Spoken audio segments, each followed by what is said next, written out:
Hi, this is Christopher Charles, author of The Molding Money for Your Family, books on personal finance. This is a video to kind of walk through the accompanying spreadsheet and PDF for the workbook. Here we got the Molding Money books on Amazon. Just search Molding Money. They should be just about your only result. We've got the workbook and the full-length book there. So we're going to assume you know how to go through, click, download the book, get it onto your Kindle or whatever it is you're reading on. Here we see it in the Kindle. And if you go to the table of contents, you're going to see a link for resources. Click on that, and that's going to be a link for the spreadsheet and the PDF. The spreadsheet is probably the ideal way to walk through the system because it's going to do all of your calculations for you and kind of error checks you in a way. The PDF is for those who aren't comfortable with spreadsheets or don't have the hardware or software to use one. So it's still simple, just you got to kind of hand calculate everything.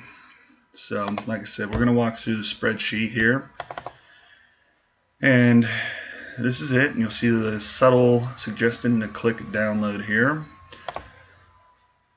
So you'll do that, and then you'll open with Excel or OpenOffice or whatever spreadsheet program it is that you want. For simplicity's sake, I already took the liberty of filling one out here to move the video along a little quicker. In our example here, we've got a family of 2 working parents and 2 children. Obviously, there's any number of different scenarios that might differ from what I'm kind of laying out as an example here. All the same principles are going to apply. They're obviously single-parent households. They're households that are going to pay a higher percentage of their income for like their mortgage or their rent or that. Again, this is just kind of a vanilla example, and all the same principles will apply though if you find yourself in a different scenario. So we got Dad here. He earns $1,500 paycheck, brings home after taxes and everything else is taken out, and gets paid twice a month. So that's 24 pay periods per year. Comes out to $3,000 take-home pay per month. Mom, on the other hand, earns $1,300 a paycheck, but gets paid 26 times a year, which would be every 2 weeks, of course. That comes to $2,817 in take-home pay every month. Given the family grand total of $5,817. They've set their target percentage rate at 10%.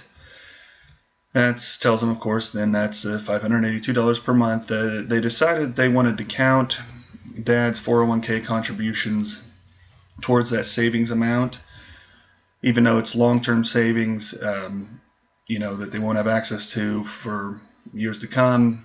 It is still savings. So there's room for a couple of different entries there. That comes up to $100.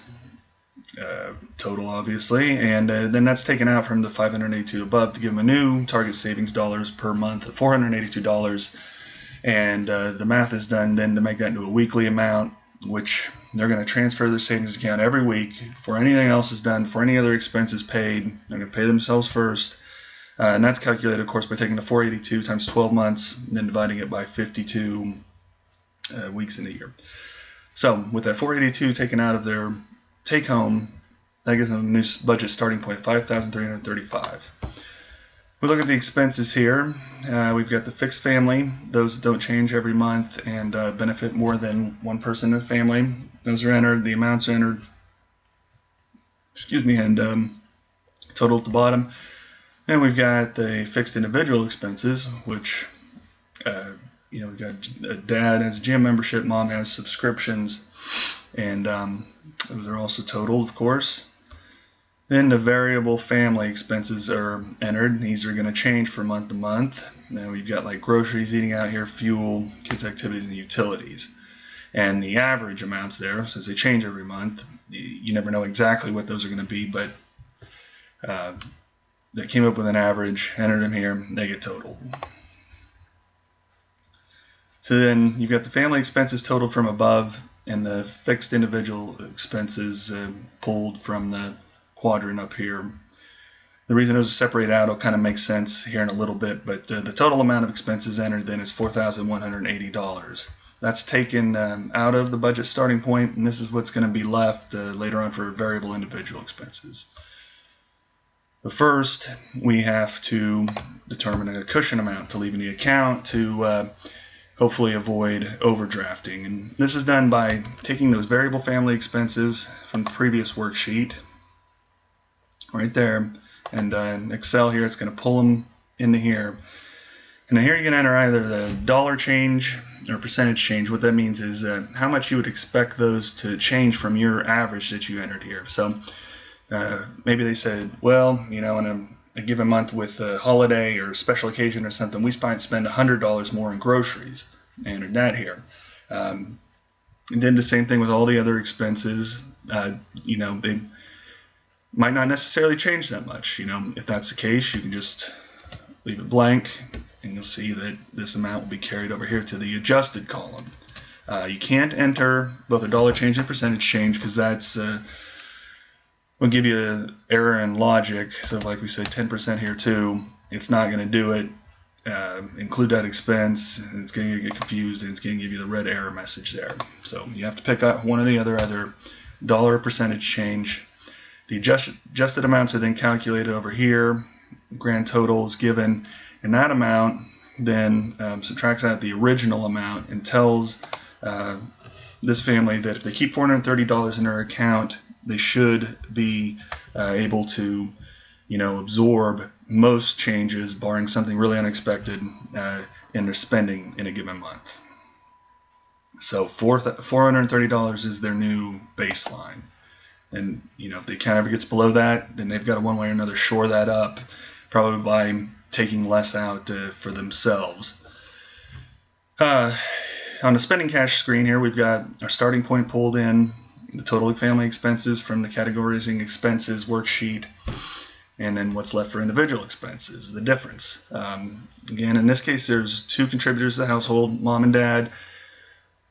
That's not necessarily people that earn income. You know, if one was a stay-at-home parent, obviously they'd still be pulling their weight around the house and would be entitled to a certain amount of the finances, you know, to spend how they see fit.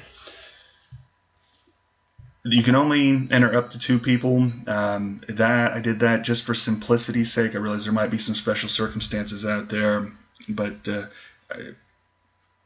in order to keep things, like I said, somewhat simple, I had to limit that to two. So for instance, if you tried to enter three, you're going to get an error. So it divides the individual expense amount by two, and that gives us an individual allotment per month. So $613 for both mom and dad. Then these individual expenses from the fixed individual are entered in. They don't automatically come in because there's no way to know which expense is for who, you know, person one, person two. So unfortunately, they have to be re-entered here. They're totaled, and then those amounts are taken out for the allotment for the month, and that gives person spending cash for a month. And then the math is done to give a weekly amount. Final step is the kids. In this case, they thought that they were expending $60 on eating out exclusively for their kids, and then $100 in other expenses like clothes and such. That gave $160 in kids' expenses. There are two kids. That makes $80 per kid. And when the math is done, that translates into a suggested weekly allowance of $18.